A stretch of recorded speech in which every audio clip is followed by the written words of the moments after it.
since we have a body within our consciousness, is everything around you or me my consciousness? Is this an independent experience with the other being me too, or my version of them? Well, yes, How your far version of around them. me? Your version of them. Says, how far around me does my consciousness expand? All your consciousness around you. That's what you experience. We use the analogy of the idea of projecting onto the inner surface of the soul that you're within, because your physical mind is within the soul. So if you imagine the soul as a sphere of energy that has an inner surface and you're at the center of it, then you project like a screen. This is just a euphemism, it's just a metaphor. You project the idea on the inner surface of the sphere that you are at the center of. So your consciousness, your reflection of physical reality, is all around you. That's all you experience. But that means you're experiencing your version of other beings, other souls, who are experiencing you as their version of you projected on the inner surface of their soul sphere, so to speak. This is just a crude, simplistic analogy. But again, it doesn't mean you're not interacting with other beings. That takes place on a different level.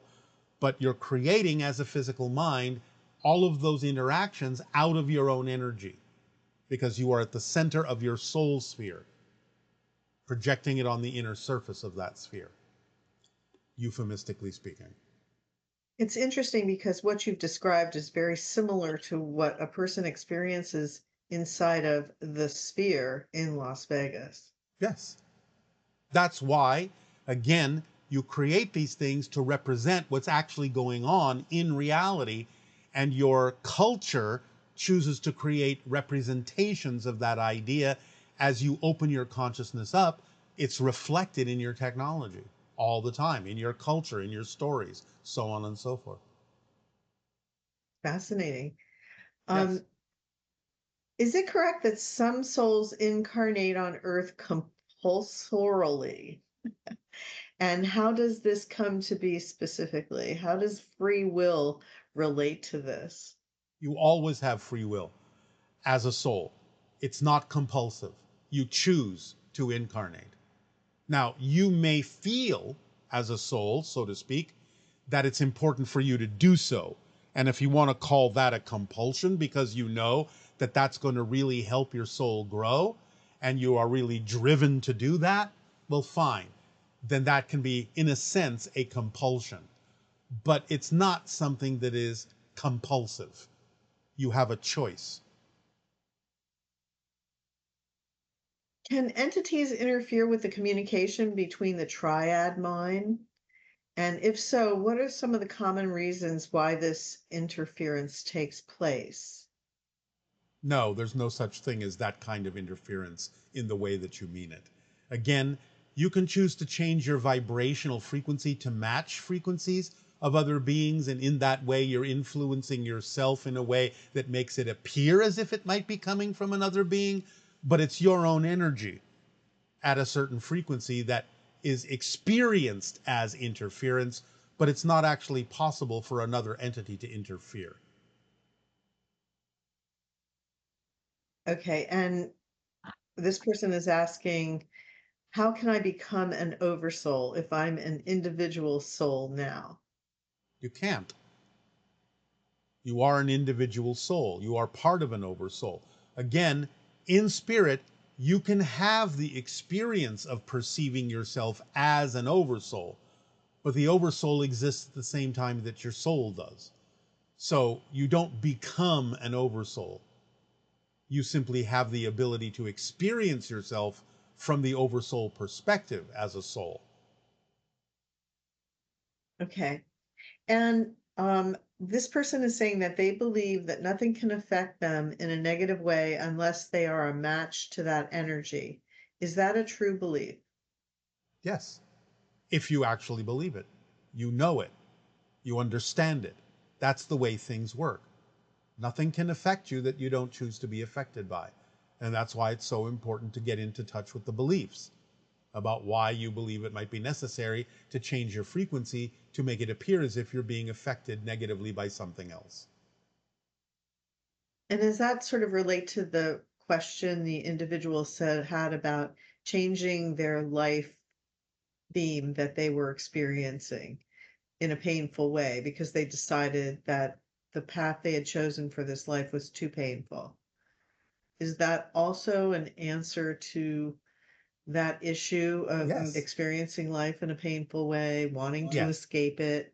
Yes. Now And remember, yes, remember, the only reason life appears too painful is because of the belief systems you're holding on to that make it so. The journey, the path that every soul chooses is never actually too much to bear. It is something you have chosen for your soul's growth, to transform, to experience, to challenge yourself with. The only way it starts to appear to be too much to bear is because you're not allowing your belief system to align with your core frequency in a way that lets you know that you can handle the challenges you chose to face from the soul's perspective.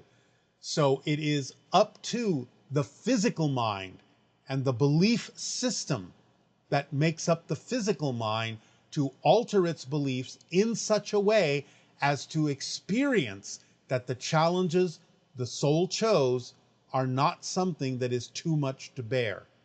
You can handle it if you align your beliefs to your core frequency, if you let go of those beliefs that are negative and fear-based.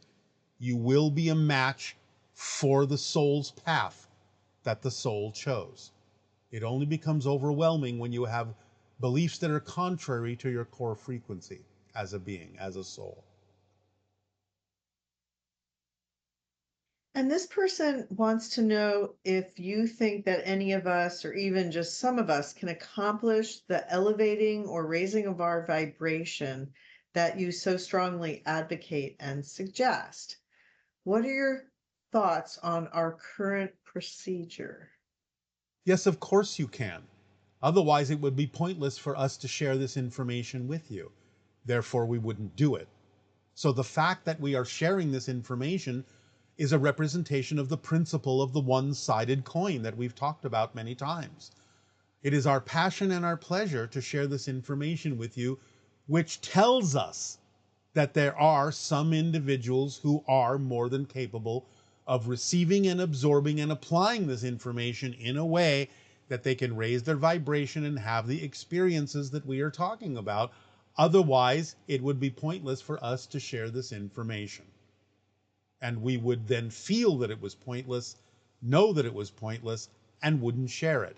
So the fact that we're sharing it should be your first clue that it is attainable, but it's up to you to attain it. You don't have to, but it is attainable. Otherwise, it wouldn't be given. So where are you And at? Where you are at individually is up to you. Are you following the formula? Are you letting go of fear-based and negative beliefs, thus raising your vibration? You're the determiner of that. You're the determiner of where you're at. Obviously, enough of you are moving up, are raising your frequency in a way that allows us to see that we can continue to deliver new information, new perspectives, new insights, that we can continue to talk about the idea of the highest probability of open contact occurring in your lifetime very quickly. Otherwise, again, we would be talking about different things if we were talking to you at all. So you can use what we're sharing with you, the idea of the Interstellar Alliance social experiment, one example of that, showing you that you are progressing, or at least some of you are.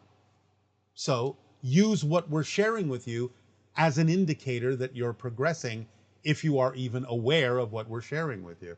Otherwise, you wouldn't be aware of it. since we cannot perceive what we are not the vibration of, how can we reach a person or entity with higher truths for help when we are in a very low state? If you do reach the person, if you do reach the help, if you do match it, if you do have the ability to encounter it, then it means a part of the mix of your frequency contains the ability to do that, even though overall you might be functioning at a lower frequency. So you always contain the potential for that frequency to show itself and to access the information that you need. Remember that as physical beings, you are compartmentalized in many ways in your consciousness. Therefore, that may mean that there are still parts of your consciousness that are capable of operating on a higher frequency, even though it may not be the majority of those parts of your consciousness, but sufficient enough to reach out for and receive the assistance that other beings of higher frequency are sending to you. Okay, and how do you combine genuine service to others with our unchangeable motivational mechanism, i.e., the mechanism that says we will always do things that are move towards what's good for us and away from the things we perceive as being not good for us? All right, well, that is not worded correctly. The motivational mechanism doesn't make you move toward things that are good for you. It makes you move toward things you believe are good for you. Big difference. Big difference. Belief is the key. So you may not move toward things that are good for you because you have a belief that the alternative is worse. So pay attention to the idea of how the motivational mechanism actually works. It doesn't make you move toward things that are good for you. It makes you move toward things you believe are good for you, which may not be the case. So you have to have real honesty within yourself about why you are choosing what you're choosing and whether you're really choosing it out of anxiety or excitement and covering up the anxiety with what seems to be excitement so you don't have to look at the anxiety, so that you don't have to face the idea that you may be holding on to a belief that choosing what is actually good for you would actually make something happen that is worse than what you're choosing now, even though it may not necessarily be in your best interest. So be clear in your understanding of how the motivational mechanism actually functions. And so this person is mentioning that they think they understand the formula, but one part of it is still unclear. And that is, how does the formula tie in with good habits, discipline, and on a larger scale, routines, structures, jobs? Does following one's excitement mean disregarding all structures and routines? Is the formula inherently spontaneous and impulsive? No. As I say, the formula contains the organizing principle of synchronicity. The organizing principle, that phrase alone implies structure, but it's the structure that works for you. It's the structure that allows you to flow. It's a structure, paradoxically, that allows for spontaneity, but it is still a pattern. It's still a structure, but it feels less like a structure because you're flowing within a structure that's natural for you.